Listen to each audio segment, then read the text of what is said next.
What's up, everyone? Welcome to the Wing and Tail Boys podcast, your Northeast hunting and fishing destination. I'm Chris. And I'm Angelo. And we're your hosts.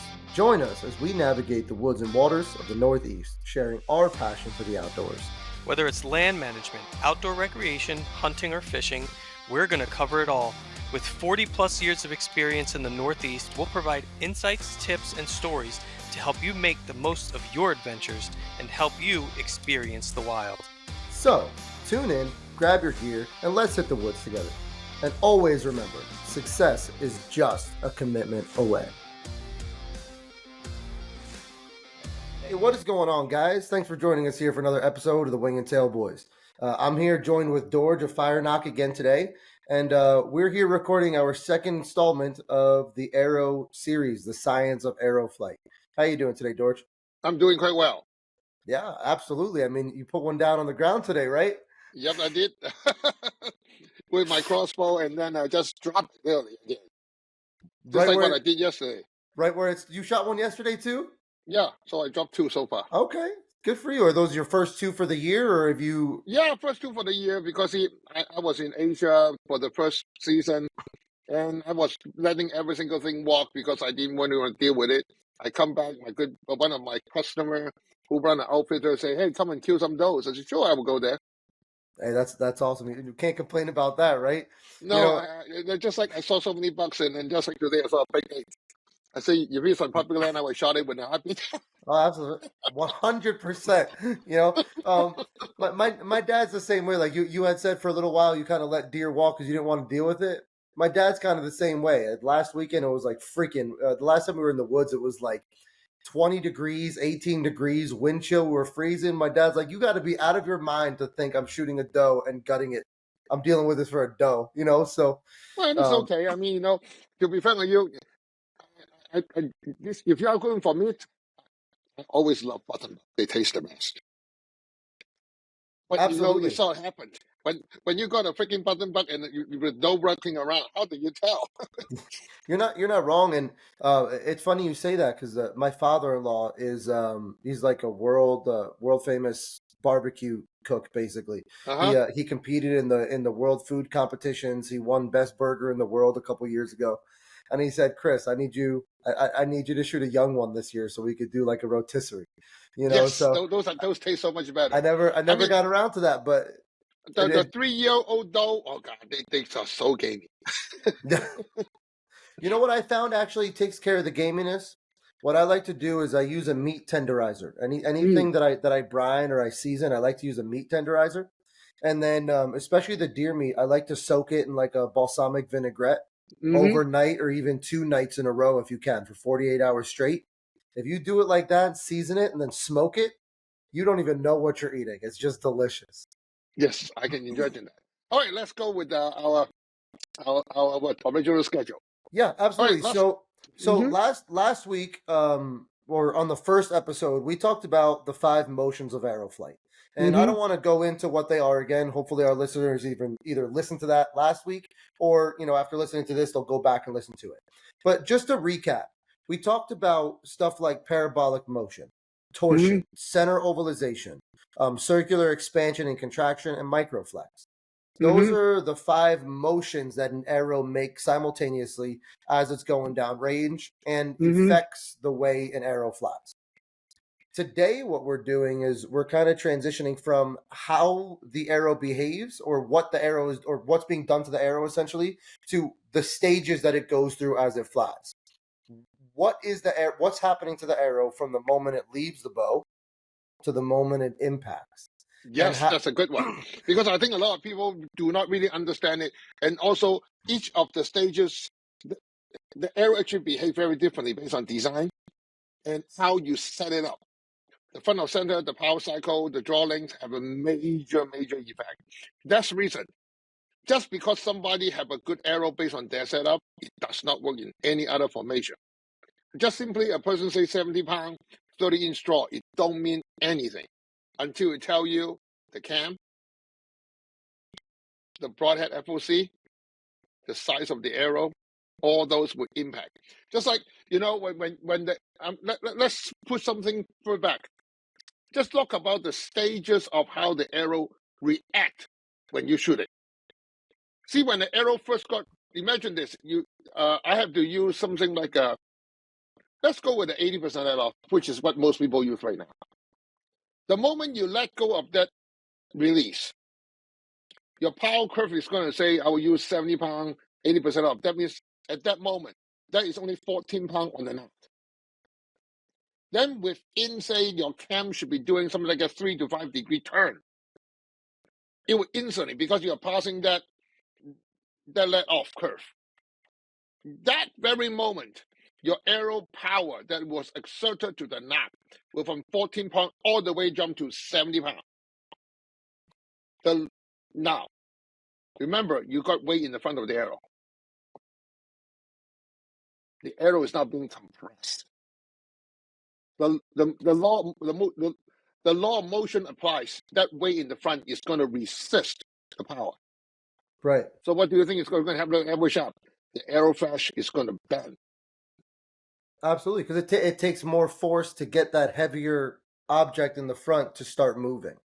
Now, instead, it's an archery. Let me just put it this way: instead, an archery projectile, the arrow or the whole arrow move forward regardless of that. Answer is yes.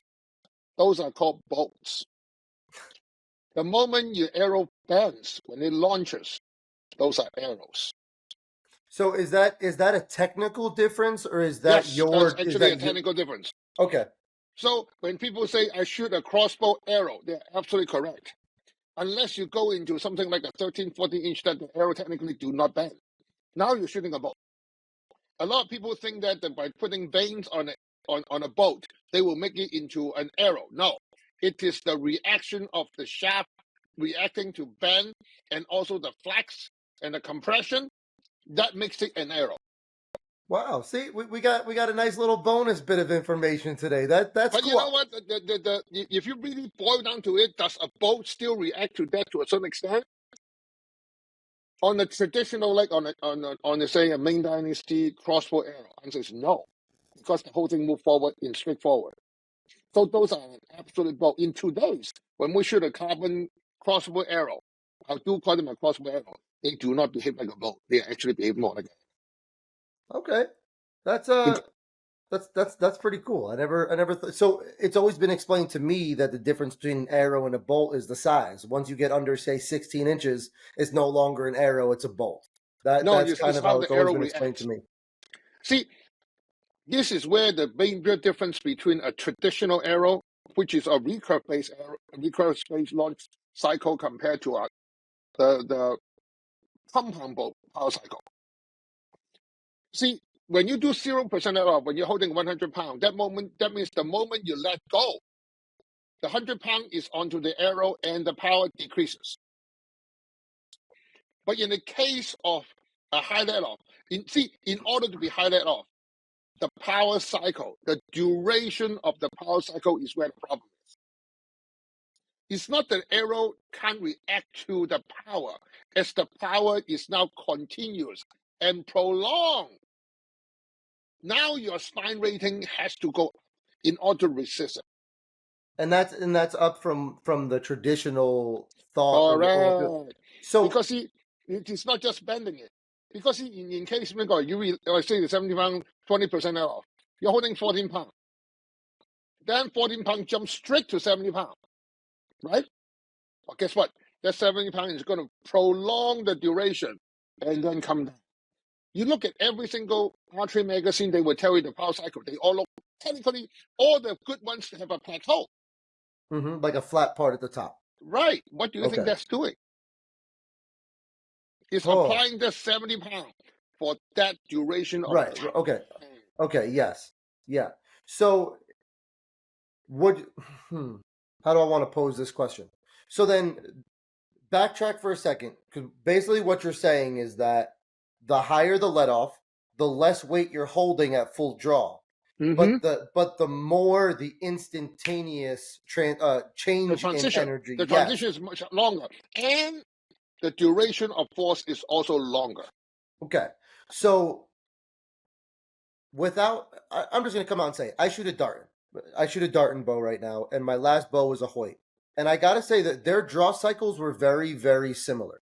Where It never really felt stacked in the front or the back, and it felt very consistent from beginning to end. Now, what I found I loved most in my Hoyt, and now even more so my Darton, is they're the only two bows I've ever had where at any point drawing back I can stop and hold it, or at any point in letting down I can stop and hold it.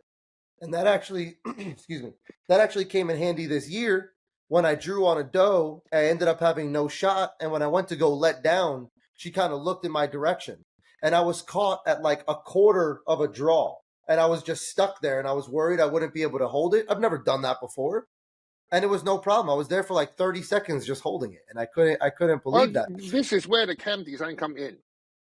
The smoother you feel is the rounder the cam. The more dramatic you feel is called a power cam. Yeah, Now, if you are old enough like me, you will remember back in the 1980s and 90s, when you look at aero chart, you don't look at poundage only. You look at the cam. It's a hard cam, a soft cam, a round wheel, or no cam, which is a traditional. What happened to that whole section? That section is gone, it's isn't it? gone. I've never seen that before. I've But never ask seen yourself that kind this of chart question. before. If we do a hard cam, which means that it jump from small into high. But see, right now we are so good at manipulating the cam. That let off. Just like when you pull a Hoy all the way to on the final end, you all of a sudden, zoop. What do you think? What do you think that is? That is That actually a hard cam, but they transit it so smoothly. Yes, and what I found, so the reason why I was starting to pose the question the way I was, is that we're saying that when you have an arrow that starts off light and then plateaus for a while and then comes down, right? That causes more of a problem than just allowing it to either be right, instantaneous, or to No, be instantaneous and then decrease right. because it is a. But see, right now with all the highlight of bow, the holding is short, so instantly that moment you release it, the arrow is like not doing much to full power being applied. So the arrow is start to flex and torque at the same time because of the momentum, the inertia in the broadhead or the field point. As the force being applied consistently, not consistently, the duration increases. The arrow now had to resist the entire duration. In the old ways, we just barely hit the top and then we go down. Now the top is plateaued, which means that the force applied to the arrow is not just a force, not a static force. It's not a dynamic force, but a continuous for a duration of time force. Okay. Which means that the arrow had to work a lot more. And that's funny because we don't think of our arrow working. We think of the bow working and the arrow just moving. No. Remember the arrow itself, the arrow with heavy FOC, the arrow had to flex more. That means the magnitude of flex will increase. Okay. Yeah. Now, as the magnitude increases, now you got another problem. That means the recovery is going to be longer. You're getting ahead of ourselves here, Dorge. Well, but I'm just simply because those are exactly where the steps is. Because see, we're talking the power cycle. But the reaction of the power cycle is how the power is being applied. Then we also have to see how the arrow going to react to that power because the power is not even. Depends on what a traditional bow, a round cam, a hard cam, a high let-off cam, an ultra high let-off cam. You look at the power curve; they are not the same. If the power curve is not the same, how do you expect the arrow to react the same? Right. Okay. Now I'm with you. I hadn't realized that we jumped into the first two stages of flight. But they interact. You Right. cannot say because see, when the power cycle coming in, we're talking the power coming in. But the next important thing is that the arrow had to react to that power. But I need to sort of explain what each of the cam and behavior of the cam and how the arrow is going to react to it. Okay. Because the whole process, these two had to, just like action and reaction, that's exactly what it is. The action is the power cycle. The reaction time is how the arrow reacts to the power. Okay. Your inertia, momentum all kicked in. Right. Now I'm with you. So just to what's the word I'm looking for here? Summarize. Well, Clarify. I want to clarify that. That's the word I'm looking for. I just want to clarify for the listeners here that the 5 stages that we're talking about here are the power cycle, the reaction to power. So the power cycle, essentially, now that we've talked about it, is how is the power coming from the bow? How is the power being sent to the arrow, essentially? Yeah, The transfer. That's the best word. the reaction to the power is essentially how the arrow reacts to how the bow is transferring the energy. Then we go into recovery and stabilization, and then ending with the impact, which in turn transitions into penetration.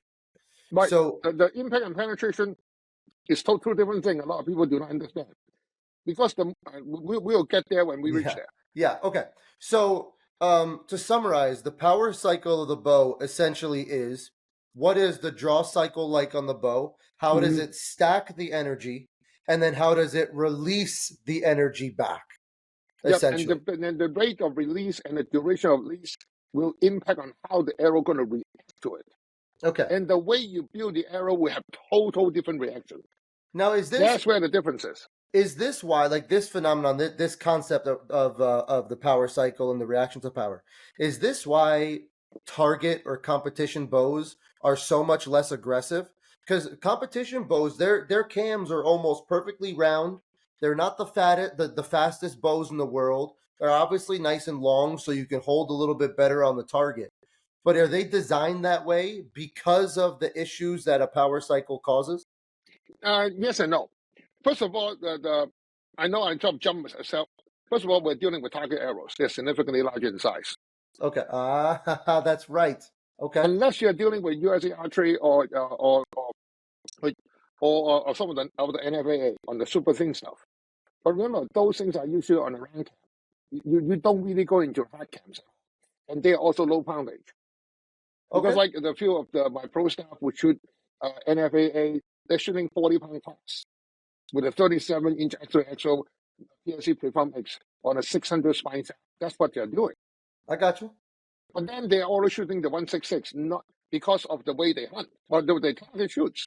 I mean, if you shoot target and not afraid of arrow breakage, the 315 or the 2264 or 2364 is the way to go. But you can't do that when you're just stacking like 10, 5 arrows, you're going to break every one of them. Right. Then you end up with no arrow before the perfect. Right, and a lot of those guys too, it should be mentioned that a lot of those guys are shooting. Vegas is like a 3 spot. Other competitions have a 5 spot. So sometimes they don't have to stack the arrows; they're just shooting at individual circles. All right, and those are and right. Those, but in most cases, like the NFAA, the largest size is 2364. Yeah, and the truth is, the target guys like to shoot bigger arrows because it gives them a little bit more of a margin of error. Actually, that was minor. Is how the arrow reacts correctly. Because in this reason, the reaction to power is what a big deal. Because remember on the last episode, the ovalization. Yes. Where it really did a big deal. And the recovery. Those two are the biggest factor, a large arrow. So see that this is kind of throwing me through a loop here, because do they know this? Like, did the target guys know that the fatter arrows react better? Like, did they know about center ovalization? Because I feel like I haven't heard about it until I started speaking with you. Not just that, the center ovalization and the larger size is the recovery rate. But then, is it really that big an arrow? If you think about it, in the old days, what's a 2219? It's a Go Tip 22. It's 22/64 of an inch OD. Okay. That's pretty much what everybody used because that is such a good size. But when you move to carbon, you actually got a little bit faster, a little bit more strict material. But then, like the first beam, the only reason it was designed like that because they're using linear carbon fiber. Using such thin wall, you got to break every time you touch it.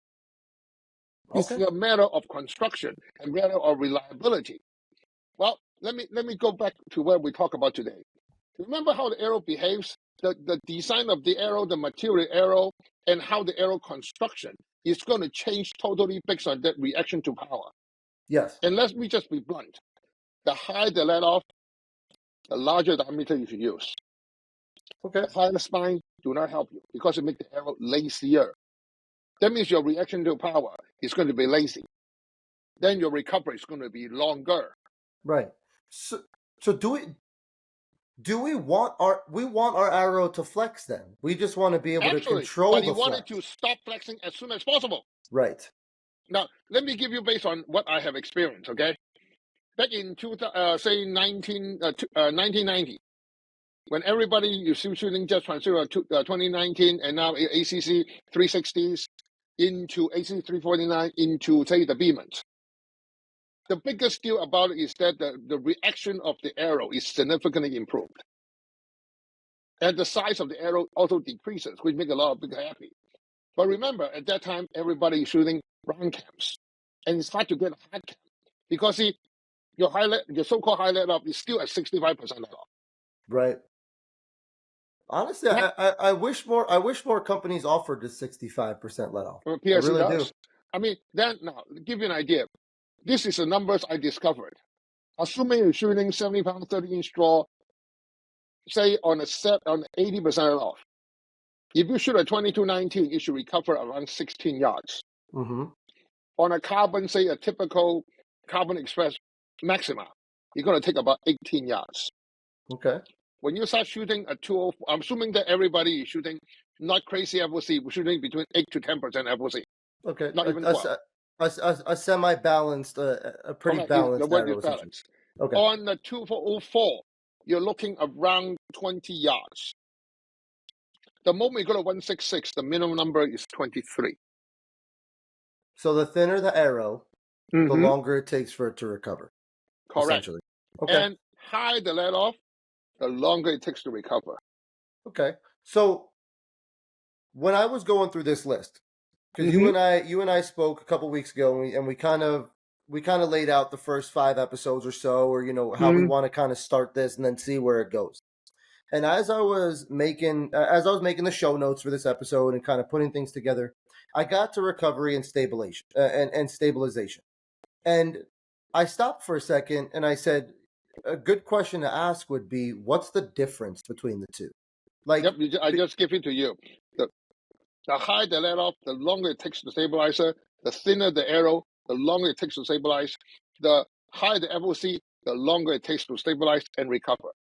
And as you increase the front of center, you also increase the magnitude of the parabolic action.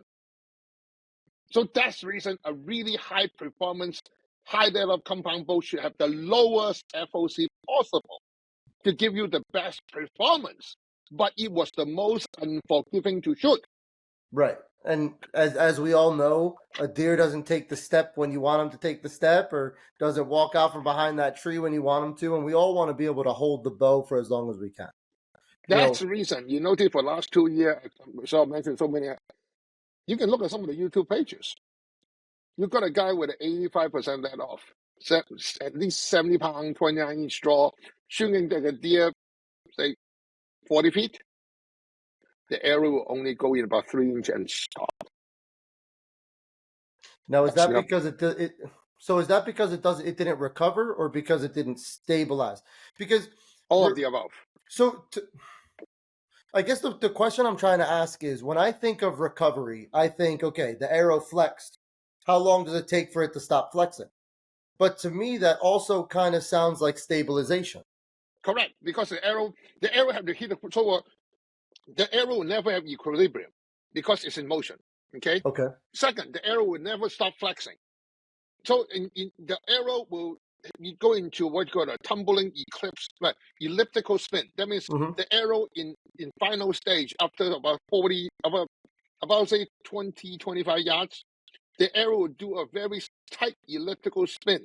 You think in the old days we got a reasonably perfect spin, and now all arrows have an elliptical spin. Do you know why? Except aluminum arrows and my arrows. Oh, okay.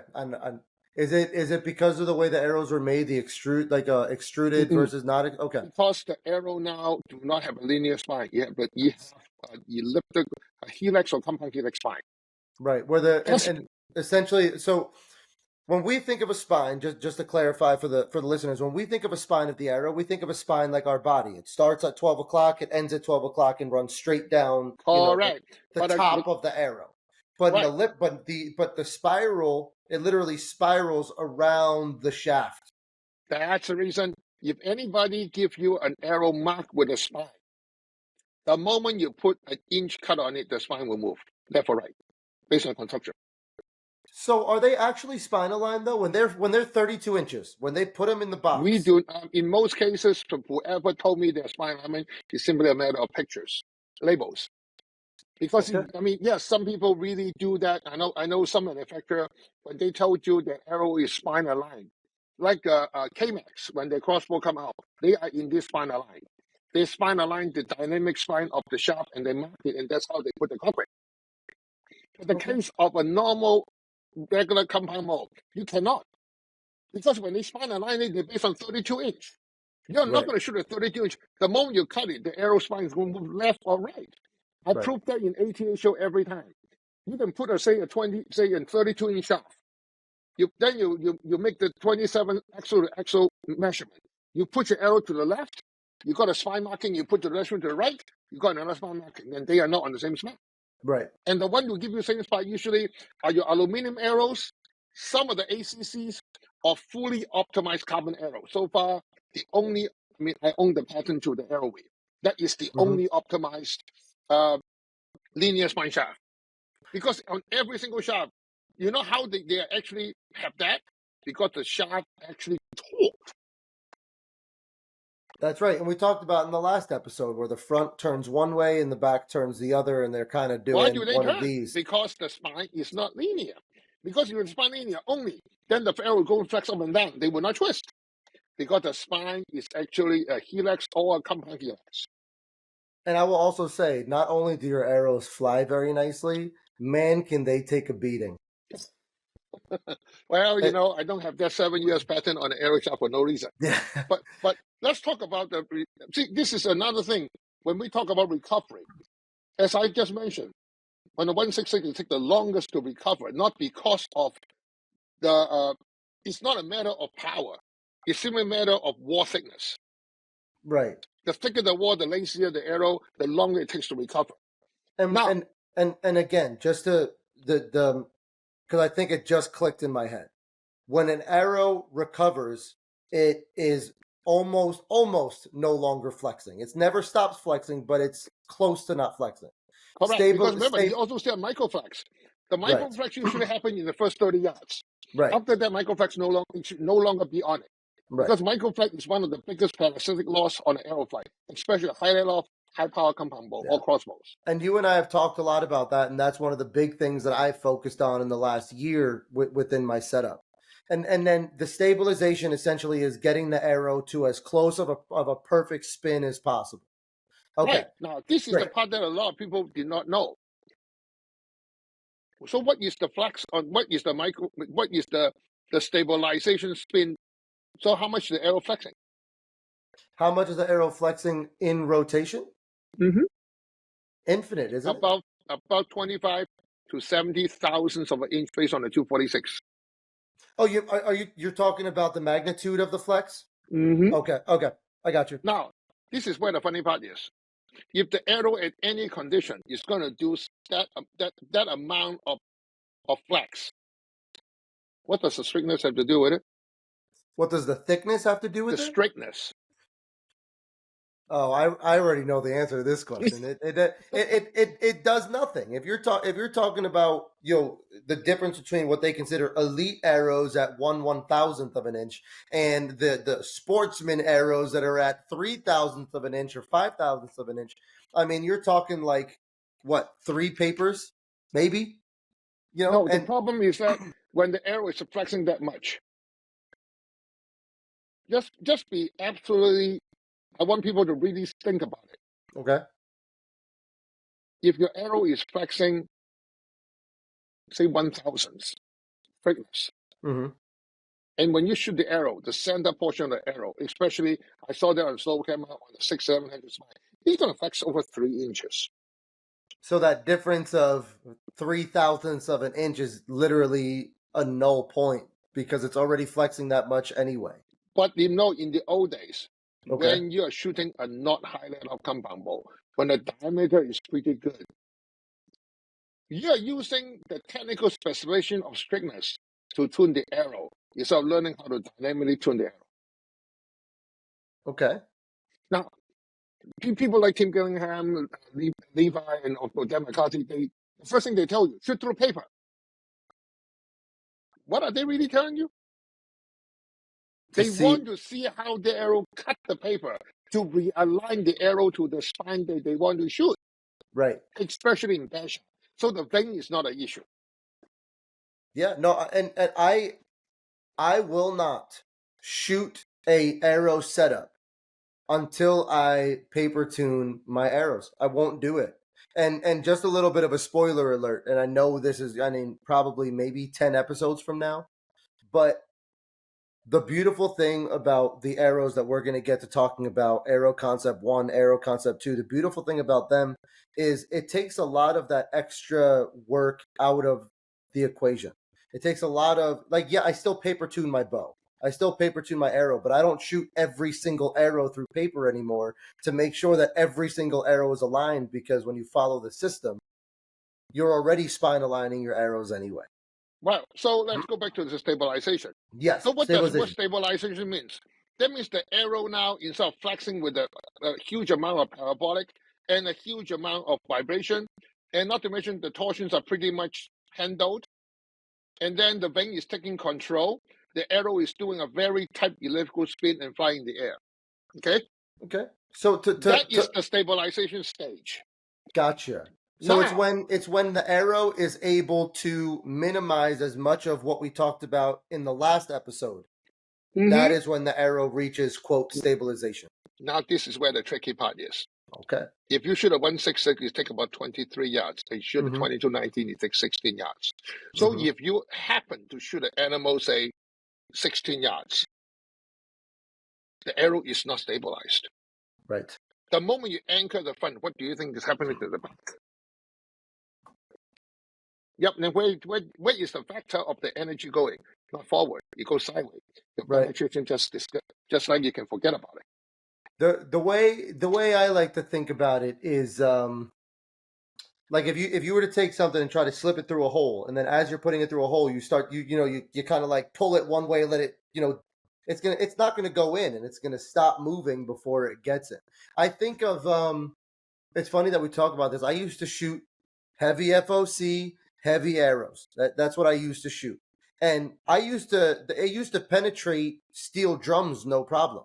But the arrow would only go 4 or 5 inches in and then just hang. And you can literally hear it as it's entering that steel drum.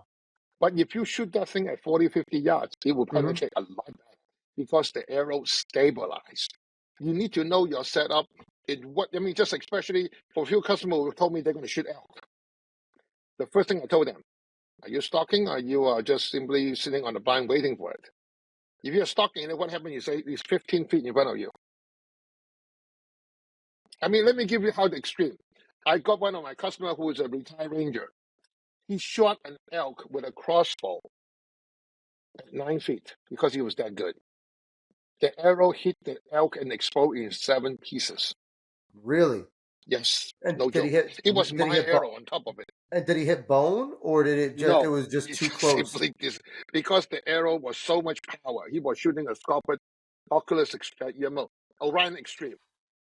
And the arrow goes in, but the back of the arrow is still flexing. That's the reason never decock a crossbow like within 10 feet. You're putting so much stress to the arrow shaft. Usually what it end up with is the arrow going to crack right in front of the ring. Okay. See, and we used to use the decocking arrows. You know, the ones that they, it had like the blunt tip on it. You could like shoot it into the dirt and then just go and pick it up. You know. Yeah, but that's a different because in most cases those arrows are made of fiberglass. They're meant to do that. I mean, if you remember, if you have the old days when we're shooting demons, if you hit something really hard, the back of your arrow on the beam explode, will flare. The adapter will fly out, and the knot's gone because all the energy had to flow out somewhere. It's got to come out of somewhere, and if the arrow's no longer moving, then that energy's got to get transferred somewhere else. Because it's already anchored in the front, so it just explode the whole thing on the front. Right. Okay. Action and reaction. Remember, it's not a simple action and reaction. It's a complex reaction. But when you reach a certain stage with so much more power, ridiculous thing would happen. It's just reason, I told most of my customers who started archery, I say, don't get the fastest bow. Drop your arrow around 260, 270 per second. You got a lot less headache. The stuff is so mature, you will not have a problem. Yeah, I was going to ask a question, but it would be getting a little off topic, so we're gonna save that one. But see, this is which blend into our original conversation. When you impact something, that is where a lot of the mechanical broadhead with a high let off, with the heavy FOC have problems. Yes. Because you imagine this. If you're shooting a single bevel, okay, and your arrow, the point of impact of your arrow happen on the same axis of the blade, then what happened to the arrow? The arrow is now going in, the arrow will be like a knife cutting sideways. Yes. What happened to your KE? Your KE is moved in going sideways. Your arrow shaft now it will push the blade sideways and do a shallow cut. And that's for what kind of broadhead now? For a single bevel. Okay. Because remember, single bevel, the arrow on the single bevel still flex. Mm-hmm. And you are you're shooting an animal in the recovery state. Right. And now we're talking sub 20 yards, essentially, is what we're talking Yes, in most cases. Okay. In sub 20 yards. And then imagine your single bevel hit the animal.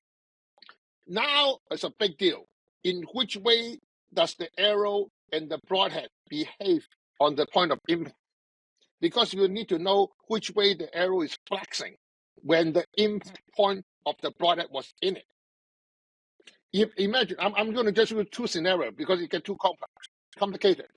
Assuming the flex on the point of impact is the same axis as the blade. That means assuming the blade is at 12 and 6 o'clock, and the arrow is also flexing at 12 and 6 o'clock. The moment it go in, the arrow will go down like a knife. Because that's the way everything is moving. Correct. But remember, It's not just that. The arrow also has torsion and flex, so it go in a little bit weird. Mm-hmm. So right now, just simply, we're going to ignore all the rest of the force because otherwise we're never able to get this message across. Mm-hmm. Assuming at that moment we're still in the original parabolic actions of the arrow shaft. Mm-hmm. So the moment it goes in, at 12 and 6 o'clock, it's going to cut at 12 and 6 o'clock. Now the arrow is going to go down or up with the blade. And hopefully there's enough energy behind it on the same axis of the frontal part of the arrow. You now got decent penetration. Okay. And but it's still less. And decent at best is what we're getting at. Right. But imagine if your arrow impact and the flex of the arrow at that moment is on the 9 and 6 o'clock. What do you do now? You go in, you're wedging the arrow blade into the meat. Mm-hmm. Now you have no penetration. Right, and that's even worse. Right.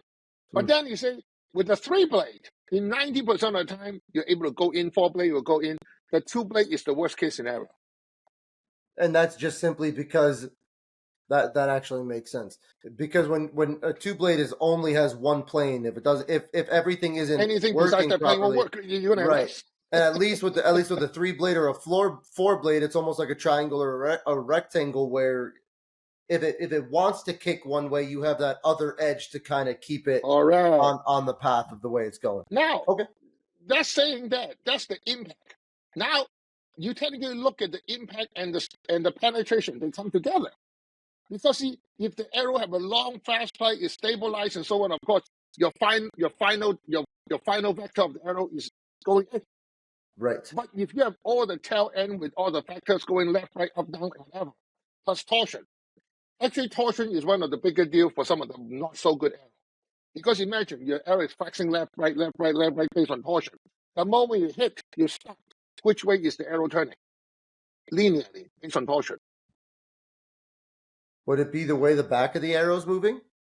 You do not know. Answers. Oh, it was a trick question. No, it's not, because the condition is whatever the arrow design and build and flex, all of them combined. Okay. So you do not know. In other words, it's a crapshoot. So the only thing left is that you want the arrow to be long enough to stabilize.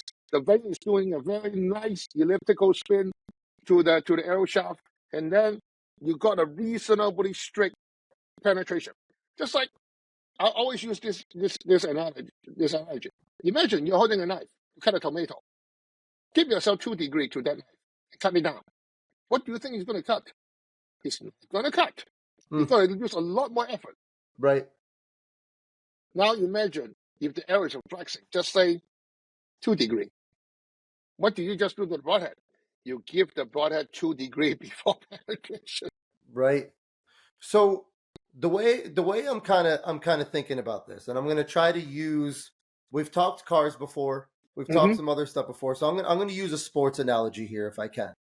I used to run track when I was younger. I was a sprinter. I ran the 100-meter dash. And anyone who knows what the 100-meter dash is, it's just a straight run. Okay?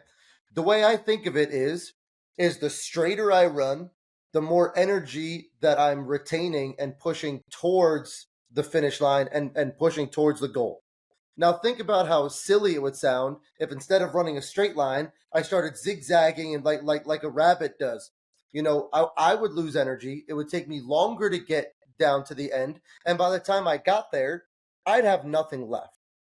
So essentially now to bring these 5 stages of aeroflight together, we want to make sure that the power cycle is working for us and not against us, right? And again, the faster the bow, I believe you said the faster the bow is, the lower you want the let off to be to help out with that change, right? The aggressiveness Depends of on the arrow design. Right. Just like I just talked to another customer of mine, he was asking me, can I help me on a new arrow design? Because he was having such hard time with the 166. He said, well, under that condition, we just up the spine. I said, sure. You are moving the arrow from an arrow to a bolt. So the entire energy transfer is going to be less. Because a bolt is the most inefficient transfer, but have the highest momentum. Inefficient? You said it's the most inefficient transfer? Inefficient. Is that because it doesn't flex? There's no transition. Okay. Wow. But remember, 90% of the bolt, because you're using a very heavy projectile. Yes. Just like in the traditional Chinese crossbow, when you use a crossbow, guess what you're slinging? You're slinging a 4 to 6 ounces piece of steel with a tip on it. So the entire projectile is coming off. That means now your energy can slowly build up because the arrow, the bow don't flex. All the energy is slowly transferred to the bow and go. But when you want a very, very fast transfer of energy, something had to, just like you want the best car and you have no suspension. You think you're going to go into a corner? Fast car, no suspension? Mm-hmm. Yeah, you're not going to take those turns very well. No, you won't even take the turns. But at the same time, when you put a suspension, your initial velocity will be lower because energy is wasted in the suspension. But the suspension is absolutely needed. That's the same thing with arrows. The arrow, you need to flex. But you want the arrow to recover as fast as possible because the longer it recovers, the more energy wasted. Yes. It's a pure parasitic loss of energy. Right. And to exacerbate that, if it's still flexing at impact, I mean, almost all of that energy is escaping out the back before it even... Or simply going the wrong direction, because then you have multiple vectors that you do not want to deal with. And like you said, I think it was in the last episode when we were talking, you said you want your arrow to behave like a pile driver, where the front of your arrow essentially is... Right. And the front has the cutting apparatus while the back transfers the energy to that cutting apparatus. Correct. And the straighter it goes at, and the straighter it impacts, and the less it's flexing at impact, the easier and the better an arrow can transfer its energy from back. Let me just give you an idea so you can definitely think through a process. Imagine you've got a 10 train cars. Yes. And the train is going to collide into a hill, and the road is straight. All the force is going to, what you call it, you're going to truncate and cascade into the front. The force is still going to apply the front. Imagine now you're going to have this 10 cart, and you're going to put a curve on it. Not very deep curve, just a shallow curve. Guess what happened in impact? I would guarantee a few carts were going to go off the track. Absolutely. So where is the kinetic and potential energy those cars have? Where is it going? Not to the front. Into space. Into lava. Yeah, exactly. So imagine this. Now you have a curve that's close to 90 degrees. And the front of the car, the train hit the hill, the stop. More than half of it will go off the track. I'll tell you. So how much is the impact force on the front? Now Less. imagine this. Your arrow is doing the same thing. The moment when the train hits, the rest of the arrow should point to the same direction where the force is, so they can all stack against to the front. If the arrow is in any form of flexing, the energy is not going forward, it's going somewhere else. Absolutely. And you don't really care where it is, because it is not what you want. Right. And can I tell you, I've told you, I used to listen to the Deer Gear podcast. I've heard a lot of different conversations where you have talked about some of this stuff, maybe from a different perspective. That train example that you just gave is the best example of this concept that I've heard. Mm-hmm. When it's going straight, the only place the energy has is to go straight. So the entire stack is going in. Exactly. That's incredible. Let me explain to you another thing. Imagine this: if you want to go against this phenomenon, you can adjust the weight of the train all the way to the front. Am I right? So if you lose the last 5 cars, and most of the weight is in the front, so when you impact it, the effect is less. Right. So we're assuming, and this goes back to, like you were saying, 8 to 10% FOC, a balanced aero. If the weight in each of the cars is relatively equal or balanced from the first car to the last car, it's different than if you were to it would with the train going around the bend, it would react differently than if you had most of the weight in the first 3 cars and less weight in the last 7, so to speak. Right. Now, okay. In that concept, it is a way to compensate. But if the arrow is correct and straight, and you have the weight evenly over the entire train, the force is stacked one after the other. Right. It is not just simply one touch and you're at the end of it. No, right. it's what. See, the beauty of an arrow shaft in perfect balance flight is that when the arrow go in, the rest of the arrow will keep pushing it going forward. Yes. But see, on a super heavy FOC arrow in a long range flight, the moment you touch it, all the ways in the front, that's all you need. It behaves more like a spear. It's no longer an arrow. Okay. So for our listeners who traditionally prefer to shoot a heavier arrow. No, heavy arrow is totally fine. Right. And that's what I was... Just not heavy FOC. Right, and that's what I was getting at. Like, I remember my conversation with McKinney, before I really dig into this research, I consider the most knowledgeable RC dynamic expert. I mean, Rick McKinney had won enough tournaments. I respect the guy immensely. I mean, he do it, but his theories are based on what he did and what he had done and what he had encountered. But remember, all his work stopped technically in 2005. Why is that? That's exactly what happened. I don't know why, but that's pretty much what did. Because of 2005, there's no more new arrows. That was the last. His hippo and his orca. That's it. There's no more. Okay. But then, if you think about back then, I learned from him. If I really want good penetration, fast recovery, the carbonated rhino is the best. Except I got a little bit speed penalty.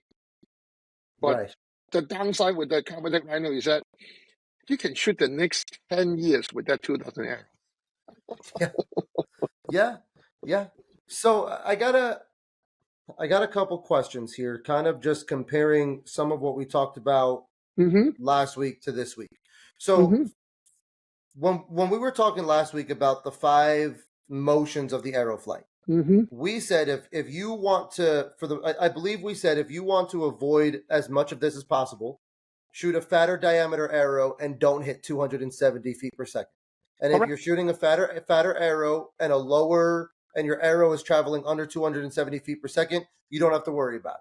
Oh yeah, actually, you see a lot of my customer who just got new archery and they say they bought a new Hoyt lift, a Matthew lift, or something like the brand new Elite. You know what I told them? You want to hunt? You want to kill stuff? You start fooling around with the arrow design.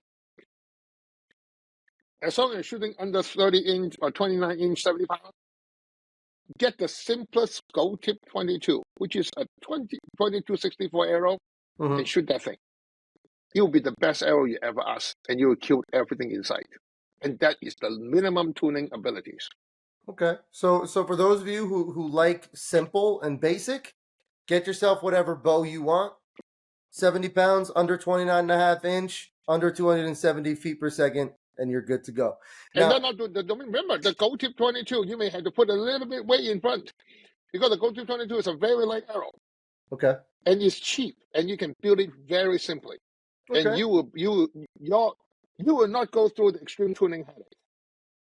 I mean, yes, that arrow will give you pretty much everything you did. Can you do better? Yeah, you may still go back to something like 246, but your headache will a lot less because you're not screwing around with those exceptionally crazy inserts just to make it work. Okay. Now these to piggyback on the last thing, or to kind of I guess continue where I was going with that, the 5 stages, the stuff that we're talking about today, can they also be avoided with the same arrow, or are we going to experience the 5 things that we talked about today regardless of the arrow we're shooting? Well, in most cases, depends on more or less. Okay. Because most of the new bow are in the 80 to 85 percentile. So the larger diameter size will definitely react much better. And because it's larger, it recover a lot faster. Okay. When it recovers faster, it stabilizes faster because the larger diameter, which will now allow the arrow to be straighter faster, which Okay. means it will give you a better impact and then give you better penetration. They all stack on top of each other. I got you. So this is really, really specific to people like myself or you. I'm a speed junkie. I love speed, but I never want. I mean, the downside with that Go to 22 is that if you shoot it exactly as is, you can easily hit 315. Now you may have to tune your bow down a little bit. You see, that arrow will be fantastic if you shoot something like a 60 pound. When you start shooting 70 pounds, that arrow is a little bit difficult to shoot. But at least if you decide to shoot animal at say 16 yards, you will behave like a 166 shooting at 23 yards. Okay. All right. Can you do more? Absolutely. But we need 2 more episodes before we go into that. Yeah. Oh man, you already know I'm like foaming at the mouth to get to the arrow building, man. That's like I love that stuff. I love working with my hands. I love building things. And the arrow build and everything that goes into it just fascinates me. And yeah, but you need to, just like all this stuff we talked about today and the last time. I need to get the foundation knowledge built before we go into. Okay, you decided you're going to use a specific size arrow. Now let's talk about how to make it work. Right. Because remember, you can always make something work if you put enough effort. It may not be the easiest, but it will work as long as you are willing to put enough effort. Effort is not just time; it's money, it's resources. Mm-hmm. I learned that the hard way. And unfortunately, I'm an engineer by education, and I know if that is the result. Like money, no object; time, no object; effort, no object. Give me what I need because I want that. Okay. I mean, it's like, how do I say it? I remember the first marketing course I have I remember the first professor say, when a lady walked into a car dealership, the first thing the car salesman is what color you like. Because for them, that is the most important thing. When the guy looked like a gearhead junkie, they go, we're talking about carburetors, we talk about tires, suspension, gearbox. But then I will share with one story from Professor Selig. He said you can design the world's best airplane. If it doesn't look good, you're not going to get invested and never get off. Yep. And that goes hand in hand with what you and I forget if we actually said this outright in the last episode or not. But the whole point of these first 2 episodes specifically is to point out the issues with aeroflight. And I don't know if that's what I was just going to say. Principles of aeroflight. Right. And I don't know that issues was the right word to use, but it's essentially what is working against my arrow in order to create the need for the rest of the information, right? This information is so, I don't want to say it is advanced, but we're trying to break it down. So I don't want to call it advanced, but it is so far beyond what the typical person has thought about in the past. That without we in it right now. Oh yeah. Because see, unfortunately, I mean, you look at all the 10.5, 515, the Raven 500, the Scorpio 480. When you start dealing with aerospeed at that time, all the stuff we talk about is exaggerated. Yes. Yep, and just like the box truck example we were talking about last week. Mm-hmm. You know, if you're driving a box car and a Corvette side by side at 10 miles an hour, chances are you're not going to see much of a difference. But if you speed it up to 80 miles an hour, I promise you that Corvette's going to feel a hell of a lot better to drive down the road than the box truck. And then 120, you may not be driving. No, I think the box truck tops out at 92. I mean, I'll rephrase what I say. A Formula One at 170 miles per hour, 70 to 78% of the energy is used for aerodynamics. Right. That and just air resistant. And that's why I love numbers. It puts things in perspective. You know, 70% is huge. More than half, way more than half of the energy It's is only being wasted on 170 miles aerodynamics. per hour. And 500 feet per second is 300 plus miles per hour. You know, exactly. And Dorge, we've talked about this before, right? A helicopter doesn't fly as fast as an aeroplane. Therefore, an aeroplane is more aerodynamic than a helicopter. An airplane doesn't travel as fast as a fighter jet. So a fighter jet is more aerodynamic than a jet plane. You know, so it's like I've pointed this out before where anything else that flies, we understand that aerodynamics matter.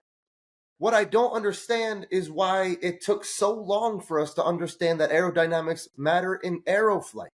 Because at 260 feet per second, the aerodynamic hindrance of the aircraft is not the dominant factor. At 290, it shows. At 315, it takes over. Okay. But at the same time, remember, all this happened around 2006 to 2008.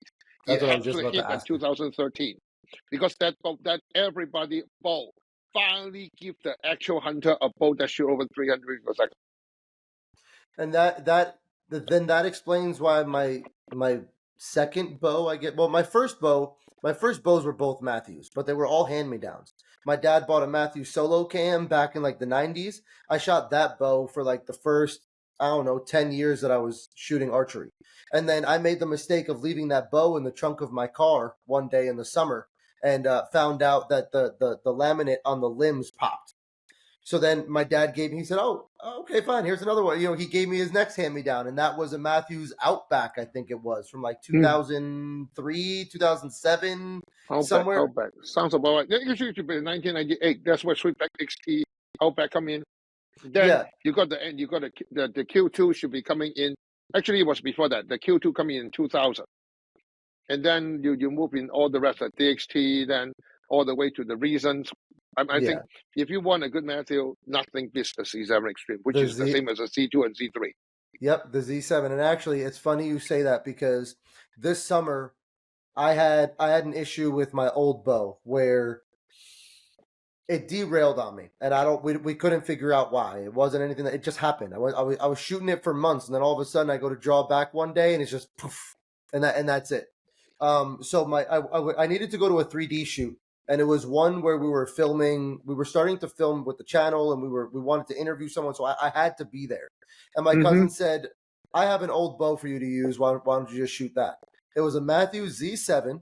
It was about half an inch too long for me on the draw length, and I still shot as if I had been shooting that bow for like a year. It wasn't the best day I ever had, but that bow shot very, very nicely. You know why in the old days, back in the 1990s, all the way to 2000, mid-2000, you know why the single cam bows are not really that great?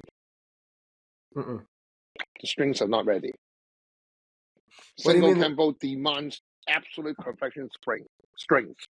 So the cams, technologically speaking, the cams were ahead of the strings at the time, basically. Correct, because see that cam demand a string that do not stretch at all. Gotcha. Let me just give you my experience. I was shooting at Q2. I walk out to Terry at Factory Custom out of Forest Park with 72 pounds.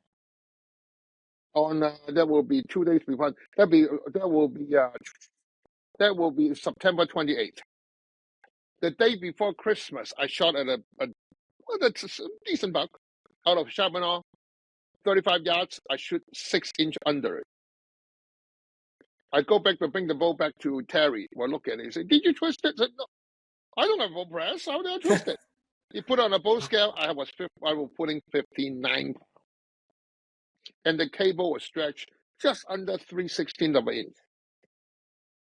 That's insane. That's what single cam bow demands.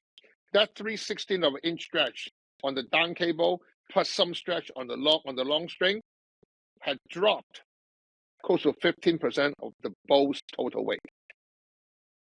That's insane.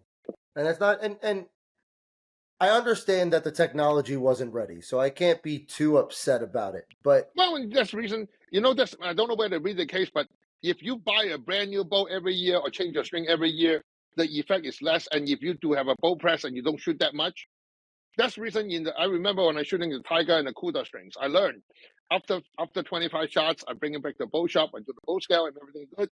Then I do another 25 shot, I put it back. I'm good for the whole year. So that's yes, awesome. I need to put my 50 to 70 shots into the bow, or else I'm going to see some problem. Yeah, But that sort of sucked because every time I do that, I need to readjust my pip sight. Sure, and I think, and I want to say this cautiously because I don't have any facts to back this up. But I think no matter how much a company pre-stretches strings, I think every string stretches at least a little bit. Nope, actually, that's no longer true since 2015. Oh, I love that. The new string that we make today, if they do everything correctly, you won't see 5,000 of inch stretch. That's the reason when you tune with the new guys like American Bass, Paper Trail, Joey, all the good guys who know what they're doing. I mean, can they make bass strings? Yes. Can they make bass strings? Absolutely. But then they stand behind it. So in most cases, that means you shoot the bow maybe 2 or 3 times. You don't need a rubber band. Those pip sight will stay exactly where you put it.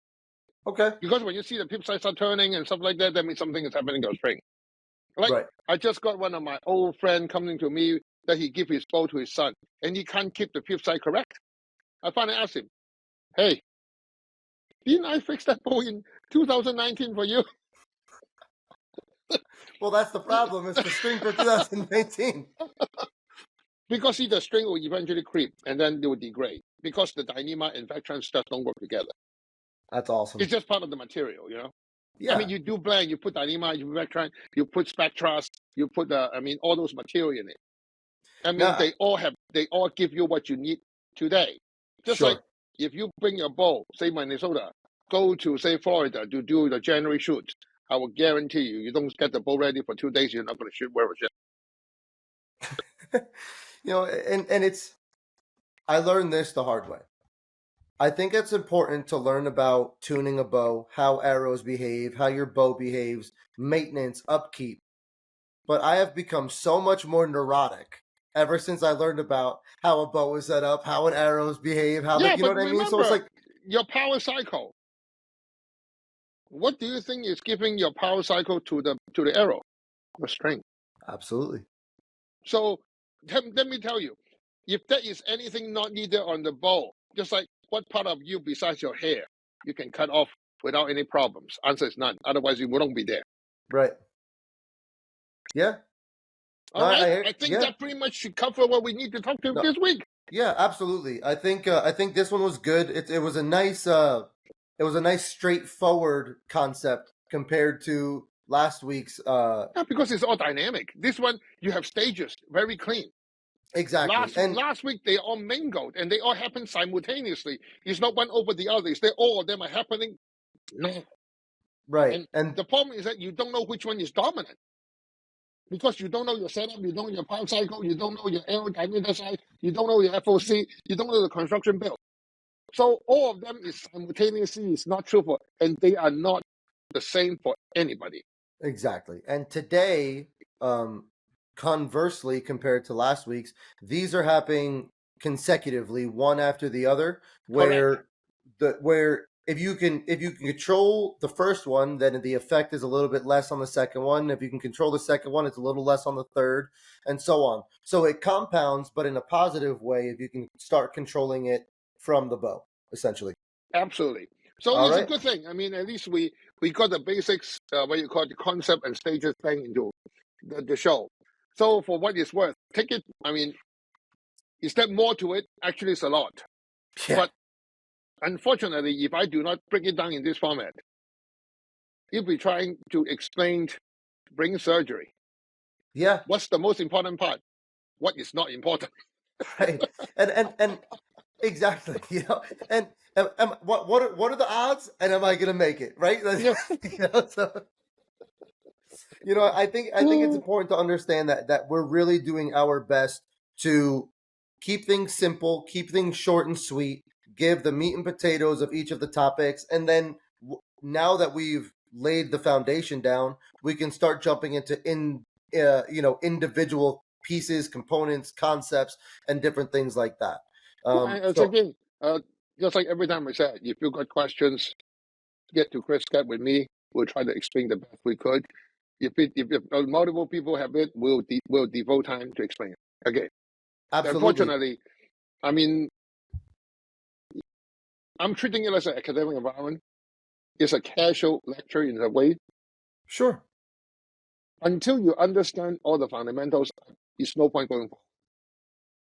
No, So I agree completely. So honestly, what I'll probably do is I'm gonna listen back to the first episode. I'm gonna listen back to this one, and I'm gonna see if, as a listener, if there are any questions that come to mind for me. Maybe something that we didn't.